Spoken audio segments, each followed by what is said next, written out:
औज़ुबिल्लाहिमिनश्शैतानिर्रजीम बिस्मिल्लाहिर्रहमानिर्रहीम। Dear students, welcome back.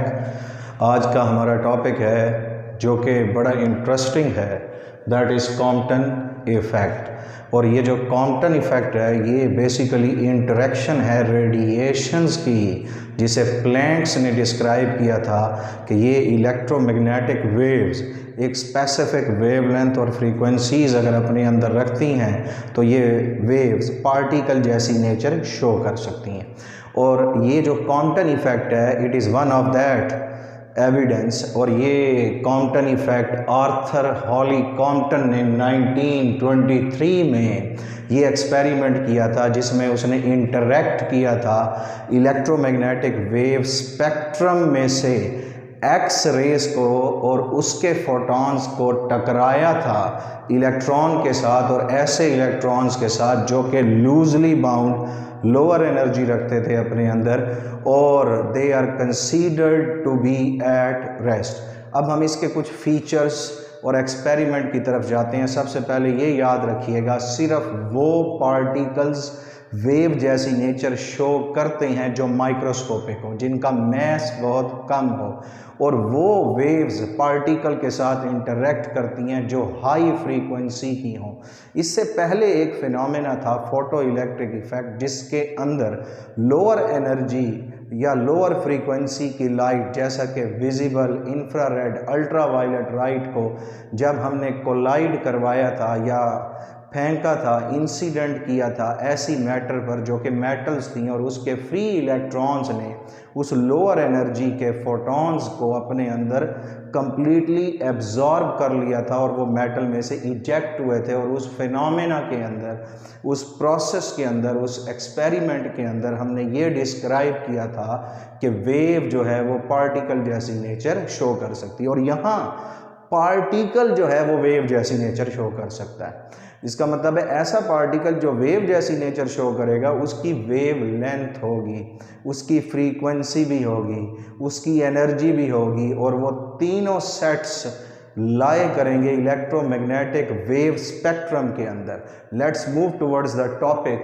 Start करते हैं कि this experiment is a particle like nature of electromagnetic waves with matter, कि इसके अंदर इंटरेक्शन का मतलब होता है कुलयन। तो इस चैप्टर में, इस टॉपिक के अंदर स्पेशली हम इंटरेक्शन या कुलयन करेंगे इलेक्ट्रॉन की और फोटॉन की। याद रखें, photon is a quantum of light जिसका चार्ज और मैस नहीं होता, लेकिन electron is a quantum of matter जिसका चार्ज भी होता है और मैस भी होता है। और ऐसा क्या होगा, इन दोनों के दरमियान कुलयन होगी, और उसके बाद होगा क्या कि this interaction is actually in the form of scattering, and scattering is also a collision, और this collision is between X-ray photon and electron.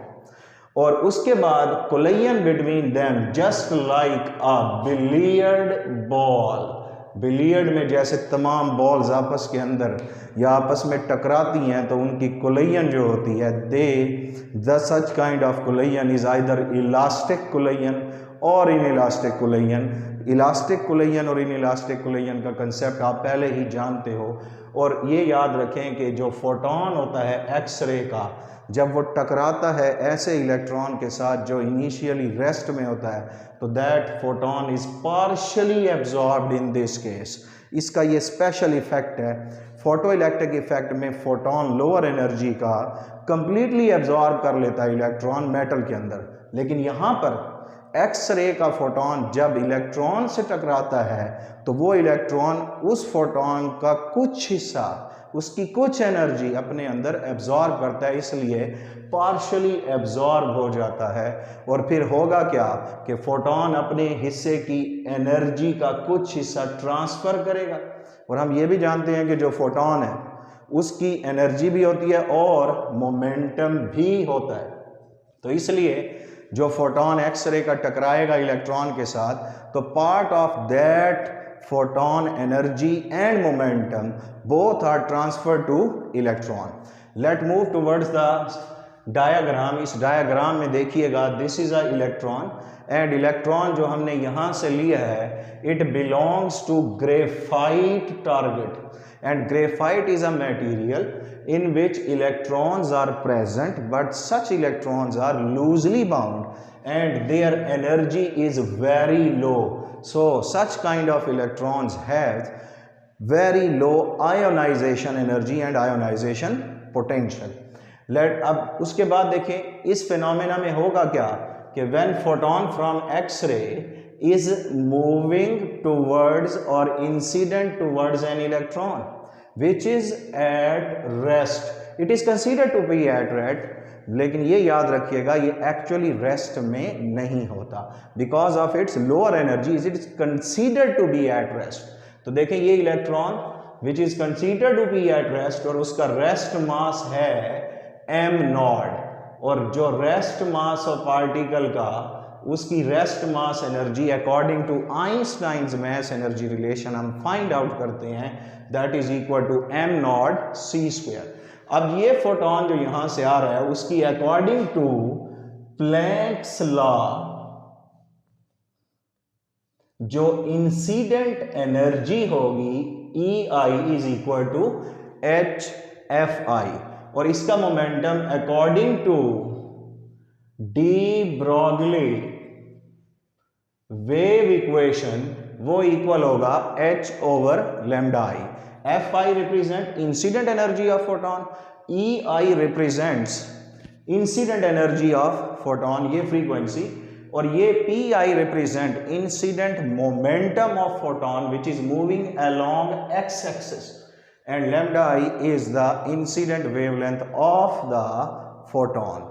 अब उसके बाद जब ये कोलाइड करेगा इसमें जो कि रेस्ट में था, तो वो इस आने वाले फोटोन का कुछ हिस्सा एनर्जी का अपने अंदर एब्जॉर्ब कर लेगा, और एब्जॉर्ब करने से ये रेस्ट से मोशन में आएगा, और वो जो फोटोन है उसने भी अपनी सारी एनर्जी तो नहीं दी है, उसका कुछ हिस्सा दिया है, तो इसलिए टकराने के बाद दोनों डिफरेंट डायरेक्शंस में स्कैटर हो जाएंगे कोलाइड करने के बाद, और वो दोनों की collision in this case is known as oblique collision, और इस कोलिजन में जो स्कैटर्ड एंगल है that must be according to the experiment between 0 and 90, and this collision is oblique collision but two-dimensional collision, और two-dimensional collision जो होती है उसमें दो एक्सिस के दरमियान पार्टिकल मूव करता है,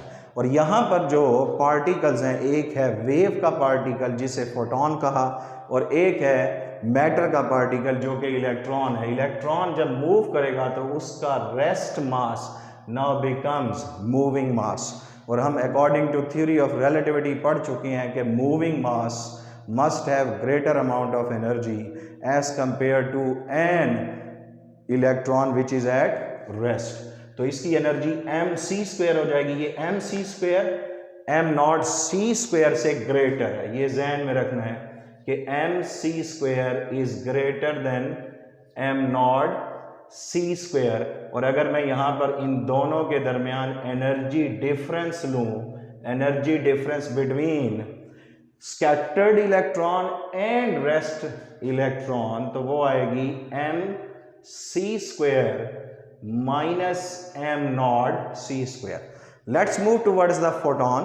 फोटोन भी स्कैटर्ड हुआ इलेक्ट्रॉन के साथ टकराने के बाद, और वो मूव करने लगा x और y के दरमियान, और अब उसकी एनर्जी बन गई स्कैटर्ड एनर्जी, और according to the same Planck's equation ES is equal to HFS, और उसका मोमेंटम भी बन गया इंसिडेंट से scattered that is equal to H/λS, और फोटोन स्कैटर्ड हुआ थीटा एंगल से, और इलेक्ट्रॉन जो है वो स्कैटर्ड हुआ फाई के साथ। अब उसके बाद देखिएगा कि ये कोलिजन जो है इनके दरमियान, जो this kind of collision is perfectly elastic, so this phenomena is a phenomena in which scattered photon having wavelength of scattered photon is greater than the wavelength of incident photon। तो यहां से हम ये रिलेशन बना सकते हैं कि wavelength जो है स्कैटर्ड फोटोन की वो ग्रेटर देन हो गई, आफ्टर कोलिजन की बात कर रहे हैं, आफ्टर स्कैटरिंग की बात कर रहे हैं। और अगर वेवलेंथ ग्रेटर हो तो frequency of scattered photon will be less than incident frequency of photon, और as frequency is directly related with energy, तो स्कैटर्ड फोटोन की एनर्जी जो है वो भी लेस देन होगी इंसिडेंट। क्यों लेस हुई? क्योंकि टकराने के बाद फोटोन ने अपनी एनर्जी का कुछ पार्ट और मोमेंटम दोनों ट्रांसफ़र कर दिए हैं इलेक्ट्रॉन को, जो रेस्ट से मोशन में आ चुका है। अब उसके बाद ये कुछ रेंजेस हैं जो बताती हैं कि जो एक्स रेज हैं उनकी वेव लेंथ की range 10 raise to the power -12 to -8, frequency की range 10 raise to the power 16 to 18 range, जो हम प्रीवियस लेक्चर में पढ़ चुके हैं एक्स रेज के साथ वाले टॉपिक में, जिसमें एक्स रेज दो टाइप्स की होती हैं, एक सॉफ्ट और एक हार्ड। और एनर्जी की रेंज होती है एक्स रेज की 0.12 टू 120 किलो इलेक्ट्रॉन वोल्ट। अब हुआ क्या कि this collision is perfectly elastic collision and such kind of collision is called head on collision। और इस तरह की collision में दो चीज़ें कंजर्व रहती हैं। Number 1, total energy remains conserved and total momentum remains conserved। और इस लिहाज से अगर मैं सबसे पहले ये वाली कंडीशन अप्लाई करूं कि टोटल एनर्जी रिमेन्स कंजर्व, तो according to law of conservation of energy, energy loss by a photon, टकराने से पहले जो फोटोन की एनर्जी थी वो ज़्यादा थी, बाद में क्या हो गई है, कम, तो इसलिए एनर्जी उसने लॉस की। लेकिन टकराने से पहले इलेक्ट्रॉन की एनर्जी कम थी, बाद में ज़्यादा हो गई, so it means electron gains the energy. It is energy loss by a photon is equal to energy gained by an electron. और फोटोन जो है उसकी एनर्जी का चेंज अगर आप रिप्रेजेंट करें तो जो स्कैटर्ड एनर्जी है, this energy must be greater than the incident energy. तो इसलिए change in energy of photon हम लिखेंगे HFI minus HFS is equal to change in energy of electron, that is equal to mc square minus m0c²। और according to law of conservation of energy ये आपके पास energy of photon and electron दोनों आ गई हैं। Let move towards the other possible case of head on collision, जिसके अंदर क्या होगा, मोमेंटम जो है उसने कांस्टेंट रहना है। और जब मोमेंटम कंजर्व रहेगा तो according to law of conservation of momentum, just keep it in your mind, this collision is just like a billiard balls। और उसके अंदर क्या होता है, initial momentum is equal to final, it means total momentum of electron and photon before collision and after collision remain constant. लेकिन collision के बाद, scattering के बाद दोनों की कोलिजन ओब्लीक हुई, तो इसलिए मोमेंटम भी दो तरह के होंगे, दो एक्सिस पर होंगे, क्योंकि वेक्टर क्वांटिटीज हैं। तो initial momentum of electron and photon before collision along x axis is equal to the final momentum of electron and photon along x axis. अब जरा देखें, एक्स एक्सिस तो इनिशियली जो फोटोन है इनिशियली आई x axis पर रहा है, तो उसका इनिशियल मोमेंटम क्या होगा, h ओवर लैम्डा आई। लेकिन इलेक्ट्रॉन जो है इनिशियली रेस्ट में है, तो उसका ना ही एक्स की तरफ मोमेंटम है ना ही वाई की तरफ, तो it means momentum of electron is equal to 0। Let move towards the after collision. After collision photon theta angle के साथ स्कैटर हुआ बिटवीन एक्स एंड वाई, तो इसके मोमेंटम के दो कंपोनेंट्स बन जाएंगे। यहाँ से परपेंडिकुलर लें एक्स एक्सिस पर, एक कंपोनेंट एक्स की तरफ आएगा, that is called h over lambda S cos of theta, और दूसरा आएगा वाई एक्सिस की तरफ h over lambda S into sine of theta. Theta is a angle of scattering या स्कैटर्ड एंगल ऑफ फोटोन। और उसके बाद हम बात करते हैं इलेक्ट्रॉन की। मूव करने पर उसका मैस m हो गया था, उसका मोमेंटम mv, तो उसके भी दो कंपोनेंट्स होंगे, because it is also scattered between x and y, its collision is also oblique. और इसका पहला जो कंपोनेंट एक्स एक्सिस पर बनेगा प्रोजेक्शन लेने से एक्स पर, that is called m v cos of phi, और दूसरा बनेगा वाई एक्सिस की तरफ और ये कहलाएगा m v sine of phi. अब ये दो कंपोनेंट्स आ गए। अब यहां हम बात कर रहे थे final momentum of photon and electron along x axis.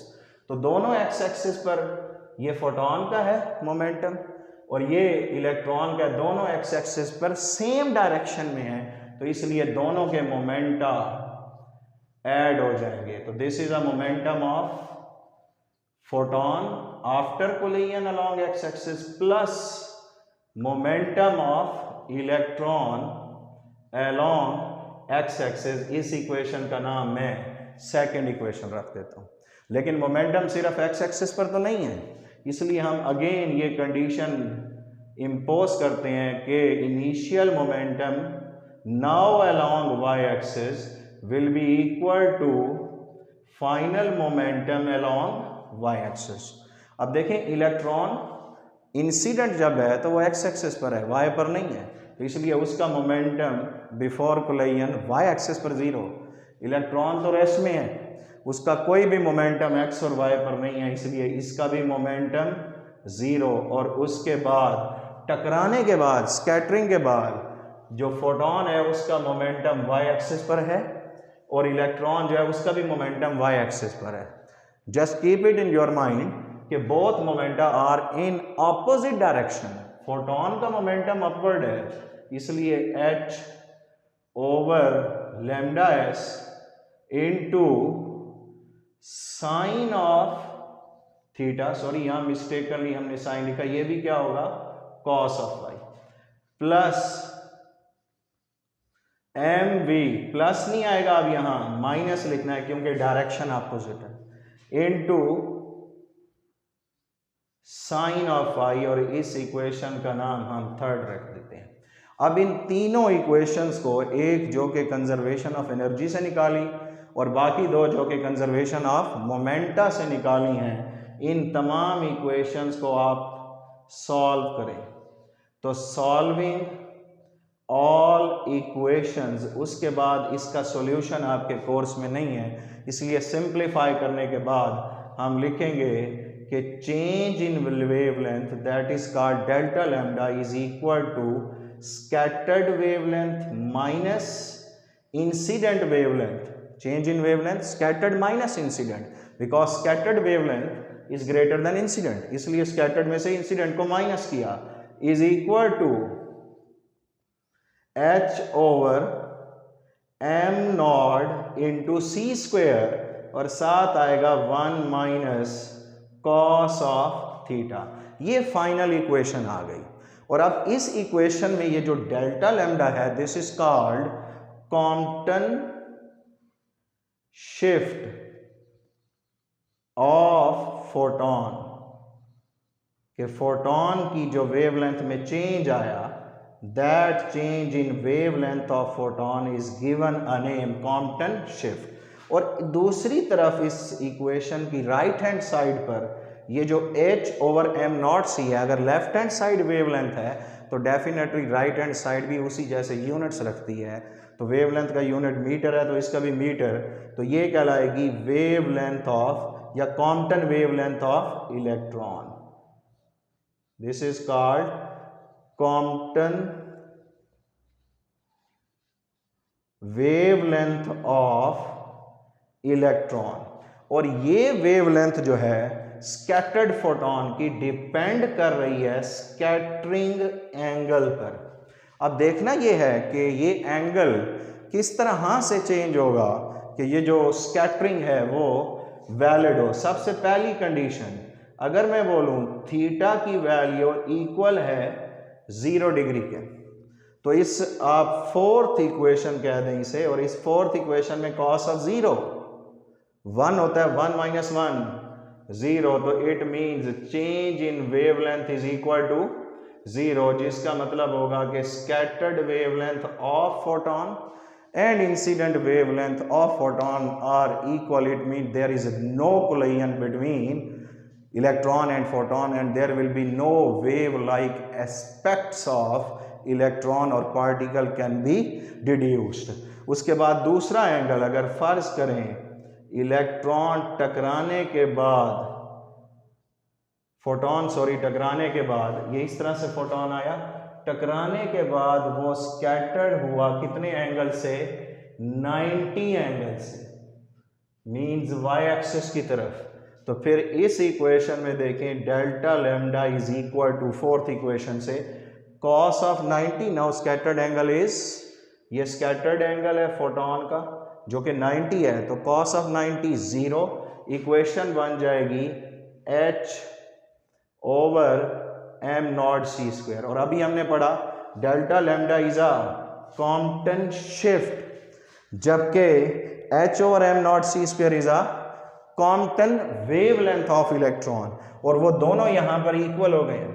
और इस इक्वेशन में अगर मैं h और m नॉट सी स्क्वायर की वैल्यूज पुट करता हूं तो delta lambda is equal to h की value 6.63 into 10 raise to the power -34, mass of electron 9.1 into 10 raised to the power -31, और speed of light 3 into 10 raised to the power 8 और उसका square, तो answer आएगा 2.43 into 10 raised to the power -12 metre, जिसे मैं लिख सकता हूं 2.43 माइक्रोमीटर। अब जरा एक चीज नोट करें, ये जो शिफ्ट आई या चेंज आई फोटोन की, उसकी range 10 raise to the power -12 है। और अभी मैंने आपको वेवलेंथ की रेंज बताई थी एक्स रेज की, that is also varies from -12 to -8। तो यहां से पता चला कि फोटोन की वेवलेंथ में चेंज इलेक्ट्रॉन की वेवलेंथ जैसा है।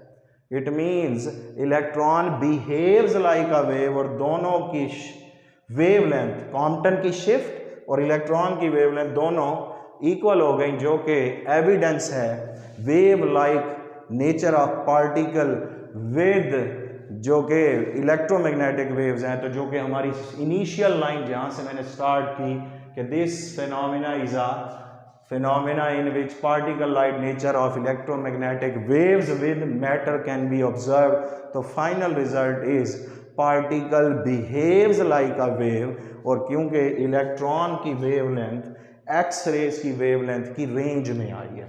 और एक तीसरी कंडीशन भी है कि अगर कोलिजन इस तरह हो कि स्कैटर्ड एंगल 180 हो, तो कॉस ऑफ 180 यहां पुट करेंगे स्कैटर्ड एंगल के साथ 180, तो -1 होगा, माइनस माइनस प्लस, तो फिर यहां से change in wavelength become 2 times the Compton wavelength of electron, और it is a maximum value of wavelength, जो कि मैक्सिमम कंडीशन पर आती है। तो ये है फिनोमेना जो कि कॉम्पटन इफेक्ट का है, और इस इफेक्ट की वजह से कॉम्पटन को 1927 के अंदर नोबेल प्राइज दिया गया था for the evidence of wave like nature of electron. अब उसके बाद जो नेक्स्ट प्रोसेस है पेयर प्रोडक्शन का, उसके अंदर जो हायर एनर्जी हैं स्पेक्ट्रम में लॉस, वो गैमा रेज हैं, और वो जब कोलाइड करती हैं मैटर के साथ तो उनकी सारी एनर्जी कन्वर्ट हो जाती है मैटर में। तो that process is materialization of energy, वो नेक्स्ट लेक्चर में हम डिस्कस करेंगे। Today this is enough, thank you very much.